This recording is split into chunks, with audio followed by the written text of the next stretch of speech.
good friend Michael Myers says free safety would be a nice move. Would be nice. Move George Iloka back to strong safety. Well, Scott, I don't know if you've been reading the Cincinnati Enquirer or some of the other beat writers out there, but there seems to be, and if you remember a few weeks back towards the Combine, the Bengals really courted Kurt Coleman, who ended up a safety, who ended up signing with the Saints. There seems to be this, even after they gave George Iloka a big extension a couple of years ago, same thing with Shawn Williams, there might be this prevailing opinion that the Bengals are either looking to bolster a rotational safety in with those guys, or potentially move one of those guys out of a starting role and help out. Since those two guys have signed their respective contracts, they have not really stepped up the same way that they played back in 2015 and such. So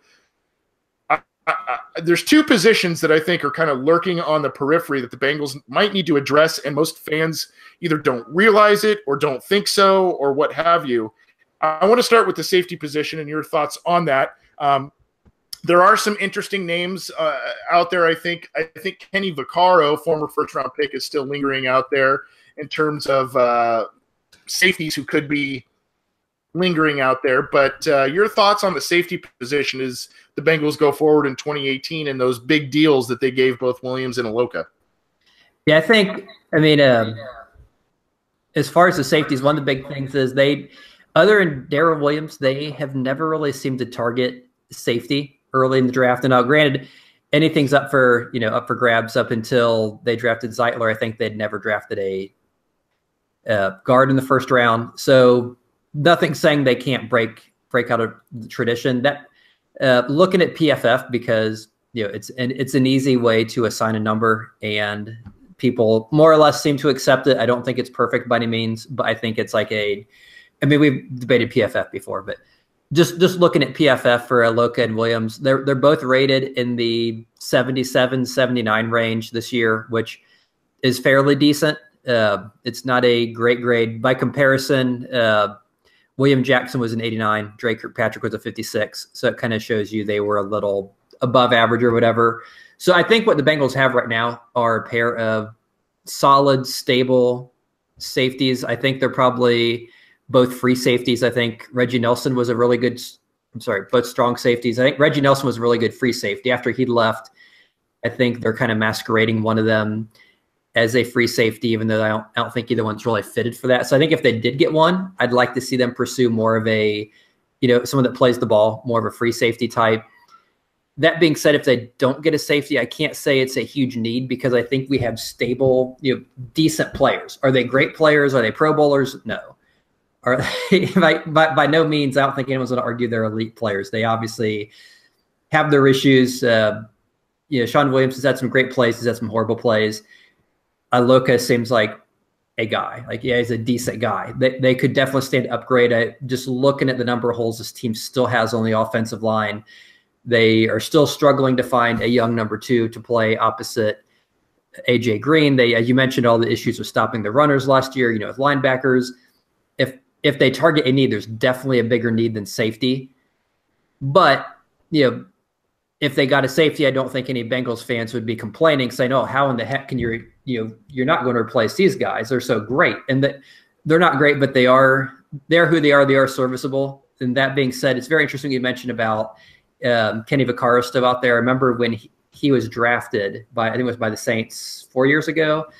Many people in Cincy Jungle wanted the Bengals to get him. We were very desperate for safeties, and he was a guy that people were saying, it was a couple years back, guys like him. There was Matt Elam. There was a kid from, I think, one of the Air Florida schools that people were really high on. Eric Reed. Yeah, and there was one other guy that people were I can't think of his name. If I heard name back, oh yeah, that's the. But anyway, there were several guys that folks were really high on us drafting that we never drafted. And Vaccaro is out there, and it's kind of interesting, and you kind of wonder how much of it is Eric Reed, because of some of the stuff with him and Kaepernick. And is he kind of the guy that's setting the market, and no one's grabbing a safety because they want to wait until Reed gets signed, if he gets signed, because people are kind of I've heard some people say, well, some teams don't want to sign him because of some of the stances he's made with the anthem. And if he's kind of the top player, generally once the top free agents go and set the market, kind of like when they sign first round draft picks, once that first round guy, those first few people sign, everyone else kind of slots in place. Well, it's hard to slot everyone else in place if that top guy hasn't signed yet. So it kind of makes you wonder, would the Bengals be looking at someone like a Vaccaro or Reed, or are they pretty well set that we have who we have? And if we enter the season with Williams and Iloka as starting safeties, I think we could probably all agree it's not one of the Bengals' strongest positions, but I don't think it's a screaming necessity that they're just horrible back there.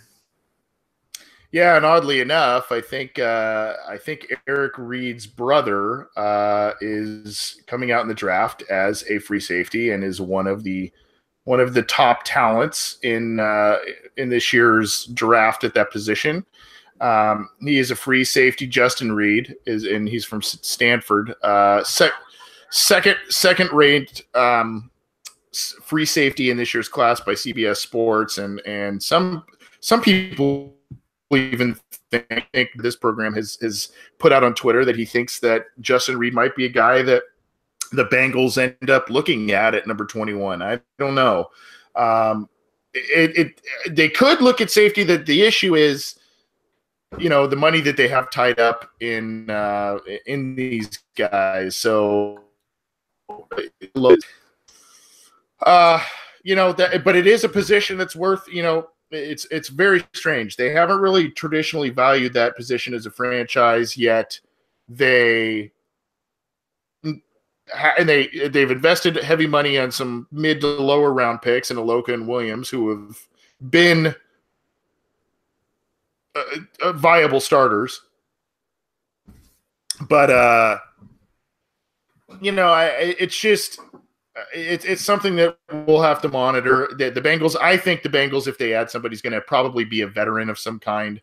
But I think the early rounds are probably going to be reserved for those of the roster, both lines, linebacker, that sort of thing. But we'll see.